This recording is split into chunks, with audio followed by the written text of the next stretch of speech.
Hey guys, so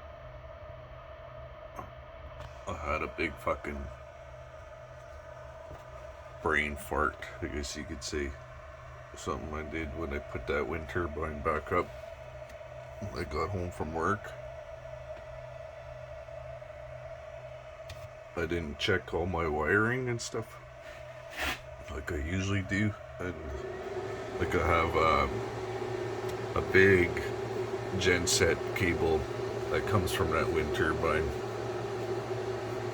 And I think about halfway down there's a junction box in it,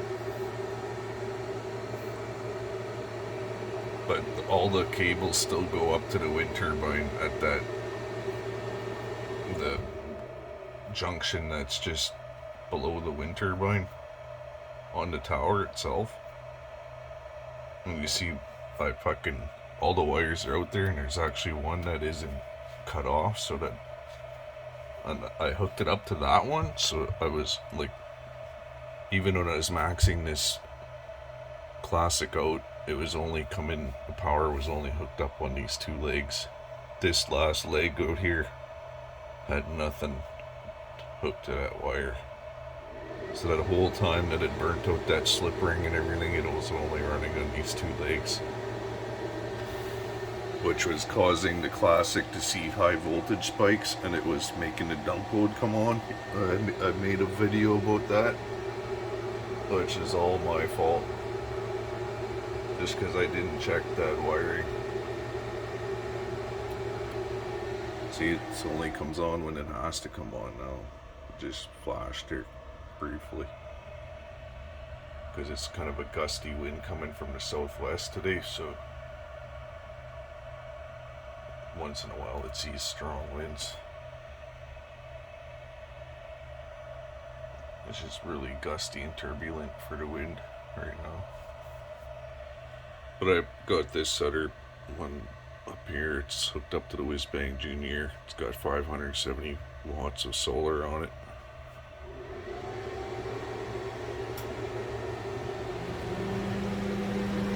It's dumping.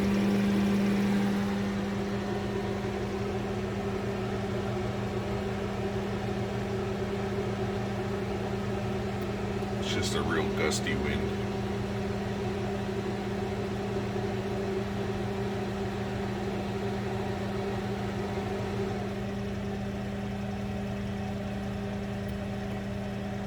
It's really overcast and trying to rain. But yeah, that was all my fault. And you know, I should have noticed that too before, because I actually measured each leg, like, when that, but I just took it for granted that it was the slip ring that was fucked up. Like, the slip ring was fucked, right? But it only got fucked up after that wind event with all that water. And with all that extra spiking of the currents with this Classic scene. Because with that one leg just being open, it makes a lot of fucking high voltage spikes coming down the line, right? And that's what this Classic was seeing. And that's why it was always tripping the dump load, jerking the wind turbine, making high current spikes on that slip ring, which definitely didn't help it. But now, like, it's hitting 200 volts. It's not tripping it on and off anymore. It's working perfectly.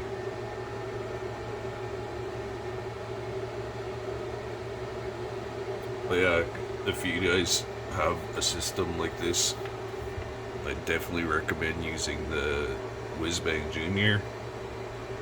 It has filled my batteries up so much faster and easier. I hit float every day now, like every single day.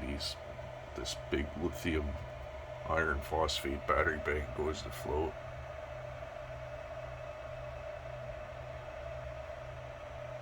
I got a heater on outside and everything today just to waste some power here.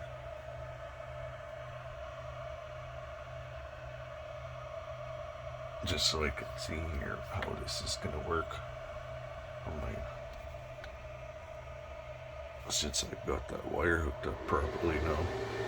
Fucking burnout. I should have checked that. I should have realized sooner too.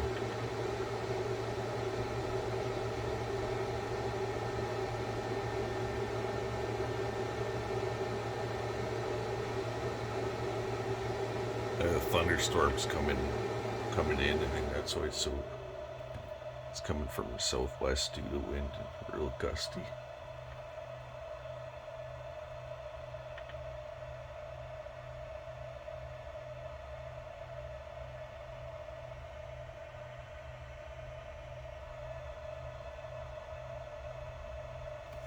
So this is the Master Classic.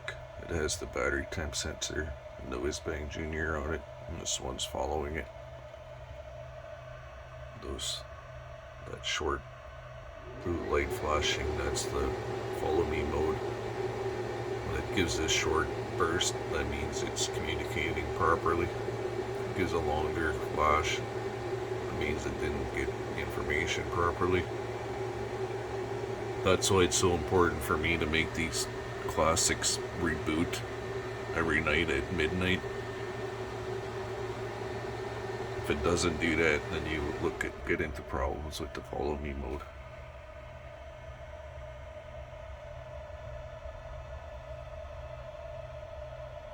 And being away from home all the time, it's not something I can just come back to fix.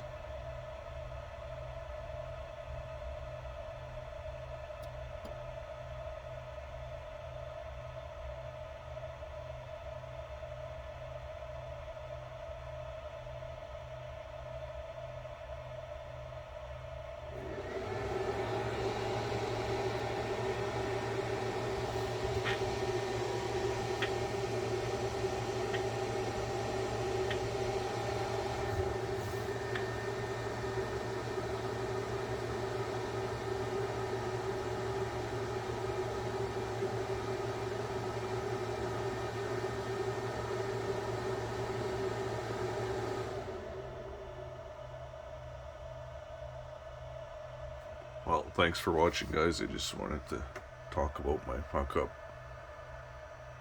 Appreciate it.